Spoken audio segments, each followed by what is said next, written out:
India will not be buying oil from Russia. And, they've already de-escalated and they've more or less stopped. They're pulling back. They bought about 38% of the oil, and they won't be doing it anymore. Well, we stand great, and the people of India, I love the people of India, and we're working on some great deals between our countries. I spoke to Prime Minister Modi today, as I mentioned before, and we just have a very good relationship. And he's not going to buy much oil from Russia. He wants to see that war end as much as I do. He wants to see the war end with Russia, Ukraine. And as you know, they're not going to be buying too much oil. So they've cut it way back, and they're continuing to cut it way back.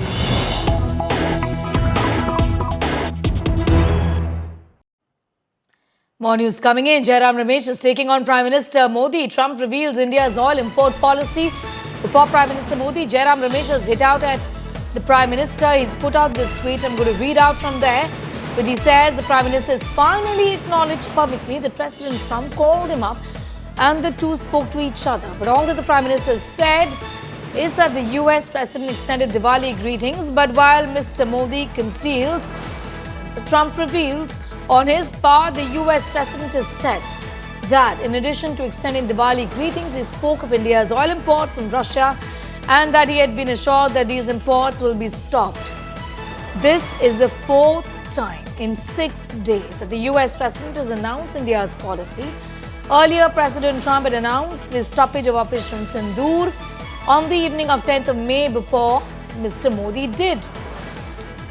That's the common refrain of the Congress party. Mosmi is getting in more details. Mosmi, this is what the Congress has been saying, that essentially our policies are getting dictated, and not just dictated, but even being publicly announced by the US. That's right, Sneha. This is not the first time round that the Congress has, targeted Prime Minister Narendra Modi and the BJP government's, NDA government's foreign policy, which has been a very strong whole time of the BJP, with Prime Minister Modi being hailed as the world leader by many. And the Congress really feels that PM Modi could be on a sticky wicket ever since post-Operation Sindoor. There have been multiple claims that have been made by US President Donald Trump, which India has categorically denied. And even this time round, Mr. Trump has gone further on to elaborate how PM Modi agreed upon, ending crude oil imports from Russia. So clearly, this is fresh ammunition for the Congress party that will politically continue to target PM Modi, and that PM Modi has been taking directives from US President Donald Trump, and that the foreign policy is being governed by the US. And you can see that he's also mentioned about how repeatedly, time and again, more than 4 times, US President Donald Trump is making those claims.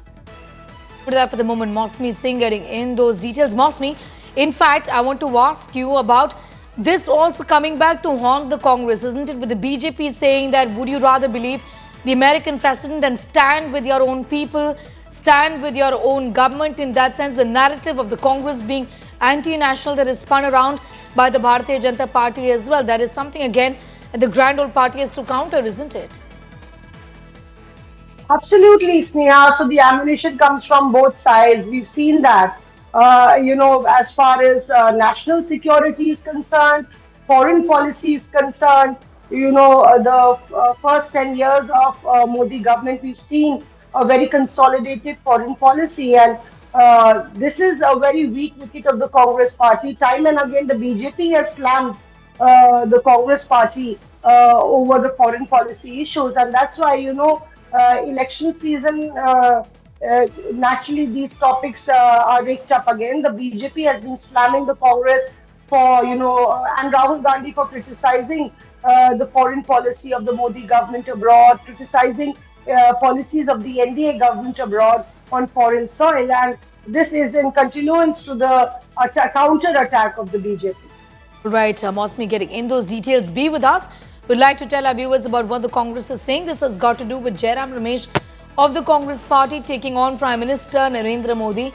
In a tweet, He's spoken about the fact that President Trump had first announced the stoppage of Operation Sindoor on the evening of May 10th, even before the Prime Minister did. Mosmi, this is something that the Congress has been saying for a while. All eyes were on the government when it came to truce with Pakistan and what would be the way forward as far as Operation Sindoor is concerned. But this came as a bit of a shock with the American president saying that there was truce and that America had to intervene, isn't it? Absolutely, that created a lot of clutter at that point of time, and repeated press conferences by the Congress party, despite the fact that the government repeatedly rebutted the claims that the US president had made, and even went on to elaborate that PM Modi had taken that up with the US president. So that has been a point of contention. Claims and counter claims by both sides, with the Congress, questioning the Indian government, questioning PM Modi, whether the truce was brokered by a third party, and in turn the US president, which is contrary to the India's stand that it will not accept any third party intervention on the entire matter between India and Pakistan. And so clearly we've seen that there have been counter press conferences by the BJP. It's a narrative that either sides are battling for and against, and they really think that this is the point where they can corner their political opponent.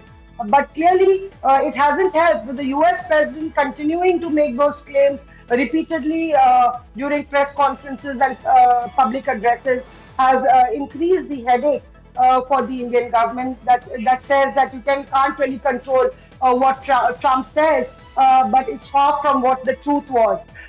They said it in the MEA briefings as well. So, but the Congress has been lapped up Trump's every comment, and this time round on Russian oil to Operation Sindoor, Trump has done it again, and the Congress has latched it. I'm going to leave it there for the moment. Mosmi Singh getting us up to speed with those details. As far as the statement here from the Congress taking on the Prime Minister is concerned vis-a-vis the Russian oil and whether India is going to continue to buy oil or not, Indian government has made their position clear, but the Congress, of course, is taking on the government, the Prime Minister, saying that all of these policies are announced by America first. So essentially, they're dictating what we are to do. Just after Donald Trump claimed to have spoken to him over trade issues, Russia-Ukraine war and Russian oil, Prime Minister Modi thanked the US President for Diwali greetings. Now, in a not-so-subtle dig at Trump-Pak tango, Prime Minister said we stand against all forms of terror. In a direct anti-terror message to Trump, Prime Minister Modi took to X and wrote, "On this Festival of Lights, may two great democracies continue to illuminate the world with hope and stand united against terrorism in all its forms." Noting that the tariffs were a matter of national security, Trump once again claimed that he stopped India-Pakistan war with his tariff threat. Added, "We did talk a little while ago about let's have no wars with Pakistan. The fact that trade was involved, I was able to talk about that, and we have no war with Pakistan and India. That was a very, very good thing." He'd earlier claimed to have stopped the conflict between India and Pakistan in the month of May. India has denied this claim and said that ceasefire was agreed to after Pakistani commanders pleaded with the Indian side to stop the offensive. Trump, while celebrating Diwali at White House at Tulsi Gabad, Kash Patel, Prime Minister Modi once again reiterated his claim on India and Russia's oil trade ties, stating that Modi said India won't buy much oil from Russia. Trump said Modi too wants Russia-Ukraine war to end. People gathered on behalf of all Americans. Let me also extend our warmest wishes to the people of India. I just spoke to your Prime Minister today. We had a great conversation. We talk about trade. We talk about a lot of things, but mostly the world of trade. He's very interested in that. Although we did talk a little while ago about let's have no wars with Pakistan. And I think the fact that trade was involved, I was able to talk about that. And we have no war with Pakistan and India, and that was a very, very good thing. But he's a great person, and he's become a great friend of mine over the years. In a few moments, we'll light the diya as a symbol of faith in the victory of light over darkness. It's a beautiful term, light over darkness. That's what it's all about. We stand great, and the people of India, I love the people of India, and we're working on some great deals between our countries. I spoke to Prime Minister Modi today, as I mentioned before, and we just have a very good relationship. And he's not going to buy much oil from Russia. He wants to see that war end as much as I do. He wants to see the war end with Russia, Ukraine. And as you know, they're not going to be buying too much oil. So they've cut it way back, and they're continuing to cut it way back.